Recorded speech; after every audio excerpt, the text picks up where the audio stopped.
വളരെ പ്രധാനപ്പെട്ട ഒരു വാർത്തയിലേക്കാണ് പോകുന്നത്. അഹമ്മദാബാദിലെ വിമാനയാത്രാ ദുരന്തത്തിൽ ഒരാളെ ജീവനോടെ കണ്ടെത്തിയിരിക്കുന്നു. യുവാവ് ചികിത്സയിലാണ്. കൂടുതൽ വിവരങ്ങളുമായി പ്രസാദ് കാളിദാസൻ ചേരുന്നുണ്ട്. കാളിദാസൻ, ഒരാളെ ജീവനോടെ കണ്ടെത്തിയിരിക്കുന്നു. കൂടുതൽ വിവരങ്ങൾ എങ്ങനെയാണ്? അതൊരു അത്ഭുതകരമെന്നേ പറയാൻ പറ്റൂ. കാരണം നമ്മൾ അല്പസമയം മുമ്പാണ് ഇതിനെ സംബന്ധിച്ച് എല്ലാ യാത്രക്കാരും, വിമാനത്തിലുണ്ടായിരുന്ന എല്ലാ യാത്രക്കാരും മരിച്ചതായി അഹമ്മദാബാദ് പോലീസ് അടക്കം ഗുജറാത്ത് പോലീസ് അടക്കം സ്ഥിരീകരിച്ചത്. എന്നാൽ അത്ഭുതകരം, ഒരു യാത്രികൻ മാത്രം ഇതിൽ രക്ഷപ്പെട്ടിരിക്കുന്നു. അയാൾ പരിക്കുകളോടെ ചികിത്സയിലാണ്. 38-കാരനായ രമേശ് വിശ്വാസ് കുമാറാണ് ഇപ്പോൾ ഇതിൽ നിന്നും അത്ഭുതകരമായി രക്ഷപ്പെട്ട ഒരാൾ എന്ന് തന്നെ പറയേണ്ടിയിരിക്കുന്നു. എമർജൻസി എക്സിറ്റ് വഴി ഇയാൾ പുറത്തേക്ക് ചാടുകയായിരുന്നു എന്നുള്ളതാണ് അറിയാൻ സാധിച്ചത്. ഇതിനെ തുടർന്ന് കൂടുതൽ വിവരങ്ങളൊക്കെ നമുക്ക് വരും മണിക്കൂറുകളിലേക്കൊക്കെ ലഭിക്കും. ഇപ്പോൾ അധികൃതരടക്കം അവിടെ ഉണ്ട് എന്നുള്ളതാണ്. അപകട കാരണമൊക്കെ ഈ നിമിഷത്തിൽ പോലും നമുക്ക് വ്യക്തമായിട്ടില്ല. ടാറ്റ ഗ്രൂപ്പും ഇപ്പോഴും അതിനെ സംബന്ധിച്ചൊരു പ്രതികരണമൊന്നും നടത്തിയിട്ടില്ല. എന്തായാലും 242 എന്നുള്ളത് 241 ആയിരിക്കുന്നു. കാരണം ഒരാളെങ്കിലും രക്ഷപ്പെട്ടിരിക്കുന്നു ഈ രാജ്യം കണ്ട ഏറ്റവും വലിയ രണ്ടാമത്തെ വിമാന ദുരന്തത്തിൽ എന്നുള്ളതും കൂടിയാണ്. എമർജൻസി എക്സിറ്റ് വഴി ഇദ്ദേഹം പുറത്തേക്ക് ചാടുകയായിരുന്നു. അതാണ് ഇയാൾ രക്ഷപ്പെടാൻ കാരണമെന്നുള്ള ഒരു നിഗമനത്തിലേക്കൊക്കെയാണ് എത്തിയിരിക്കുന്നത് എന്നുള്ളതുകൊണ്ട് രമേശ് വിശ്വാസ് കുമാറാണ്. ഇയാൾ ഏത് സംസ്ഥാനത്ത് നിന്നുള്ള യാത്രികനാണ് എന്നുള്ളതിനെ സംബന്ധിച്ചൊന്നും വ്യക്തതയൊന്നും ഇതുവരെ വന്നിട്ടില്ല. എന്തായാലും മറ്റ് മാധ്യമങ്ങളടക്കം, നാഷണൽ മാധ്യമങ്ങളടക്കം എല്ലാം ആ ഒരു പ്രദേശത്തുണ്ട്. ഇപ്പോൾ ഇതിനെക്കുറിച്ച് കൂടുതൽ വിവരങ്ങളൊക്കെ നമ്മളും അറിഞ്ഞുകൊണ്ടിരിക്കുകയാണ്. പുതിയ വിവരങ്ങളൊക്കെ അറിഞ്ഞുകൊണ്ടിരിക്കുകയാണ്. എന്തായാലും ഒരു യാത്രക്കാരൻ രക്ഷപ്പെട്ടിരിക്കുന്നു. പൂർണ്ണമായും എല്ലാ വിമാനത്തിലുണ്ടായിരുന്ന 242 പേരും മരിച്ചു എന്നുള്ളതാണ് നമ്മൾ അല്പസമയം മുമ്പ് അതിനെ സംബന്ധിച്ചൊരു ഔദ്യോഗിക സ്ഥിരീകരണം അടക്കം നമുക്ക് ലഭിച്ചതാണ്. കാരണം അഹമ്മദാബാദ് പോലീസിൻ്റെയും ഗുജറാത്ത് പോലീസിൻ്റെയും ഒക്കെ സ്ഥിരീകരണമൊക്കെ നമുക്ക് ലഭിച്ചതാണ്. ആ ഒരു സ്ഥിരീകരണത്തിൻ്റെ അടിസ്ഥാനത്തിൽ തന്നെയാണ് നമ്മളടക്കമുള്ള മാധ്യമങ്ങൾ മുന്നോട്ട് പോയിക്കൊണ്ടിരുന്നത്. എന്നാൽ ഈ ഒരു രക്ഷപ്പെടൽ എന്ന് പറഞ്ഞാൽ മിറാക്കിൾ എന്ന് മാത്രമേ പറയാൻ സാധിച്ചു.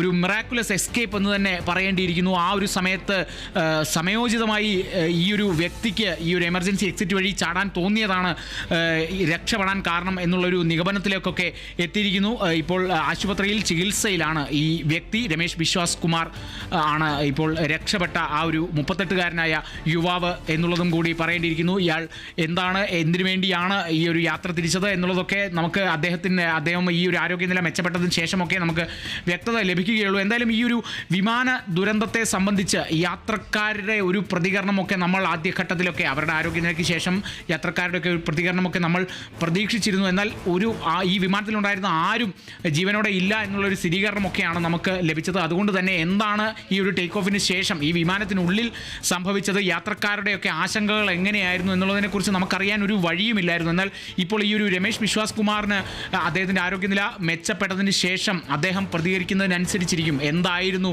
ഈ ഒരു ദുരന്തം, അല്ലെങ്കിൽ എങ്ങനെയായിരുന്നു ആ സമയത്ത് ഈ ടേക്ക് ഓഫിന് ശേഷം അപകടം നടക്കുന്നതിന് മുമ്പുള്ള ആ ഒരു നിമിഷങ്ങൾ എങ്ങനെയായിരുന്നു വിമാനത്തിനുള്ളിൽ എന്നുള്ളതിനെ സംബന്ധിച്ചതൊക്കെ ഈ രമേശ് വിശ്വാസ് കുമാറിന് മാത്രമേ പറയാൻ സാധിക്കൂ എന്നുള്ളതുണ്ട്. അതുകൊണ്ട് അത്രത്തോളം സുപ്രധാനമാണ് അദ്ദേഹത്തിൻ്റെ ജീവൻ എന്ന് പറയുന്നത്. അന്വേഷണ സംഘമടക്കം അന്വേഷണം പ്രഖ്യാപിച്ചിരിക്കുന്ന ഈ ഒരു സാഹചര്യത്തിൽ, അന്വേഷണം നടക്കുന്ന ഈ ഒരു സാഹചര്യത്തിൽ ഇനി ഈ ഒരു യുവാവിൻ്റെ പ്രതികരണമൊക്കെ എന്ന് പറയുന്നത് ഏറെ നിർണായകമാണ്. ദുരന്തത്തെ അതിജീവിച്ച ഒരു യുവാവാണ്. പരിക്കുകളോടെയാണ് രക്ഷപ്പെട്ടത്. എമർജൻസി എക്സിറ്റ് വഴി ചാടിയതുകൊണ്ടാണ് ഈ ഒരു യുവാവിന് രക്ഷപ്പെടാൻ സാധിച്ചത് എന്നുള്ളതും കൂടിയാണ് അറിയാൻ സാധിക്കുന്നത്. ഇപ്പോൾ നിലവിൽ ഇദ്ദേഹം ചികിത്സയിലാണ്. ആതിര. തീർച്ചയായും കാളിദാസൻ, അത്ഭുതകരമായ ഒരു രക്ഷപ്പെടൽ തന്നെയാണ്. ഇദ്ദേഹത്തിന്റെ ആരോഗ്യനില ഇപ്പോൾ എങ്ങനെയാണ് തുടരുന്നത്? ഏത് ആശുപത്രിയിലാണ് ചികിത്സയിലുള്ളത്? അത് സംബന്ധിച്ചുള്ള കൂടുതൽ വിവരങ്ങൾ എന്തെങ്കിലും ലഭിക്കുന്നുണ്ടോ? ആരോഗ്യനിലയെ സംബന്ധിച്ച് ഇപ്പോഴും ചികിത്സ തുടരുന്നുണ്ട്. മികച്ച രീതിയിൽ ചികിത്സ തുടരുകയാണ്. കാരണം അവിടുത്തെ ഏറ്റവും വലിയ ആശുപത്രിയാണ് ഈ എയർപോർട്ടിന് സമീപത്തായിട്ടുള്ള ഈ ഒരു സിവിൽ ഹോസ്പിറ്റൽ എന്ന് പറയുന്നത്. എല്ലാ യാത്രക്കാരുടെയും മൃതദേഹങ്ങൾ, മരിച്ച യാത്രക്കാരുടെയൊക്കെ മൃതദേഹങ്ങൾ ഇങ്ങോട്ടാണ് എത്തിച്ചത്. അതല്ലെങ്കിൽ ആദ്യഘട്ടത്തിൽ തന്നെ ഈ സിവിൽ ഹോസ്പിറ്റലിലേക്ക് തന്നെയാണ് എല്ലാവരെയും എത്തിച്ചത്.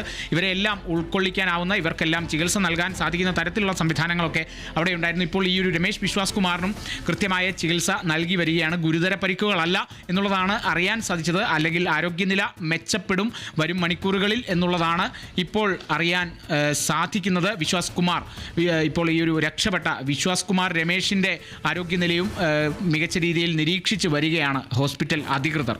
അതിര. തീർച്ചയായും കാളിദാസ്, നമ്മളടക്കമുള്ള മാധ്യമങ്ങൾ റിപ്പോർട്ട് ചെയ്തിരുന്നു എല്ലാവരും മരിച്ചിരുന്നു. എന്നാൽ ഇപ്പോൾ അത്ഭുതകരമായിട്ട് ജീവനോടെ ഒരാളെ കണ്ടെത്തിയിരിക്കുകയാണ്. അതുകൊണ്ട് തന്നെ ഇപ്പോഴും അവിടെ രക്ഷാപ്രവർത്തനം അവിടെ പുരോഗമിക്കുന്നുണ്ടോ? രക്ഷാപ്രവർത്തനം പൂർണ്ണമായും നിർത്തിയോ? അത് സംബന്ധിച്ചുള്ള കൂടുതൽ വിവരങ്ങൾ ലഭിക്കുന്നുണ്ടോ?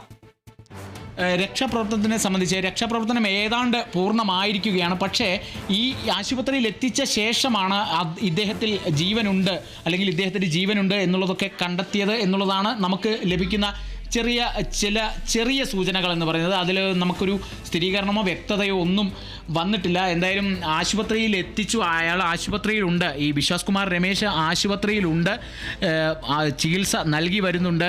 ആശുപത്രി അധികൃതർ ഡോക്ടർമാരൊക്കെ കൃത്യമായി നിരീക്ഷിച്ച് വരികയാണ്. ആരോഗ്യനില വലിയ രീതിയിലുള്ള അപകടങ്ങളൊന്നും ഉണ്ടായിട്ടില്ല, അല്ലെങ്കിൽ അദ്ദേഹത്തിൻ്റെ ആരോഗ്യത്തിന് കാര്യമായ വലിയ പ്രശ്നങ്ങളോ അല്ലെങ്കിൽ ജീവന് ഭീഷണിയാകുന്ന തരത്തിലൊരു ആരോഗ്യനിലയാണ് ഇപ്പോൾ വിശ്വാസ് കുമാർ രമേശിന് എന്നുള്ളത് പോലും നമുക്ക് പറയാൻ സാധിക്കില്ല. കാരണം ഹോസ്പിറ്റലിൻ്റെ ഭാഗത്തു നിന്നുമൊക്കെയാണ് നമുക്കിനിയും സ്ഥിരീകരണങ്ങളൊക്കെ വരേണ്ടത്. അതിനെ സംബന്ധിച്ചൊക്കെ ഇനിയും ഉള്ള മണിക്കൂറുകളിലൊക്കെ നമുക്ക് കൂടുതൽ വിവരങ്ങളൊക്കെ ലഭിച്ചേക്കും. ഇദ്ദേഹം ഏത് സ്വദേശിയാണ്, ഏത് സംസ്ഥാനത്ത് നിന്നാണ്, എന്തിനു വേണ്ടിയാണ് അദ്ദേഹം ലണ്ടനിൽ പോയത്, എത്രത്തോളം ഉണ്ട് ഇദ്ദേഹത്തിൻ്റെ പരിക്കുകൾ, വലിയ ഗുരുതര പരിക്കുകളുണ്ടോ, ജീവന് ഭീഷണിയുണ്ടോ, ഈ ഒരു ദുരന്തത്തെ അതിജീവിച്ച ഒരാൾ കൂടിയാണ്. അപ്പോൾ അന്വേഷണത്തിൻ്റെ ഭാഗമായും അന്വേഷണ സംഘം അടക്കം ഇദ്ദേഹത്തിൻ്റെ ഒരു പ്രതികരണത്തിനായി കാത്തിരിക്കുകയായിരിക്കും എന്നുള്ളത് കൂടിയാണ്. അപ്പോൾ ഈ ഒരു വിശ്വാസ് കുമാർ രമേശിൻ്റെ ജീവൻ എന്ന് പറയുന്നത് അത്രത്തോളം നിർണായകമാണ്. അപ്പോൾ കൃത്യമായ ചികിത്സ നൽകി വരികയാണ് ഡോക്ടർമാർ. ഇപ്പോൾ നിലവിലെ സാഹചര്യം അനുസരിച്ച് പരിക്കുകൾ അത്രത്തോളം ഗുരുതരമല്ല എന്നുള്ളതാണ് നമുക്ക് അറിയാൻ സാധിക്കുന്നത്. ആതിര. ശരി കാളിദാസൻ, വളരെ പ്രധാനപ്പെട്ട വാർത്ത തന്നെയാണ്. അഹമ്മദാബാദിലെ വിമാന ദുരന്തത്തിൽ ഒരാളെ ജീവനോടെ കണ്ടെത്തിയിരിക്കുന്നു. രമേശ് വിശ്വാസ് കുമാറിനെയാണ് ജീവനോടെ കണ്ടെത്തിയിരിക്കുന്നത്. യുവാവ് ചികിത്സയിലാണ് ഉള്ളത്. അതീവ ഗുരുതരമല്ല പരിക്കുകൾ എന്നാണ് അറിയാൻ സാധിക്കുന്നത്. ഒരാളെയാണ് പരിക്കുകളോടെ കണ്ടെത്തിയിരിക്കുന്നത്. ചികിത്സയിലുള്ളത് രമേശ് വിശ്വാസ് കുമാറാണ്. വിമാനത്തിലുണ്ടായിരുന്ന 241 പേരാണ് മരിച്ചിരിക്കുന്നത്.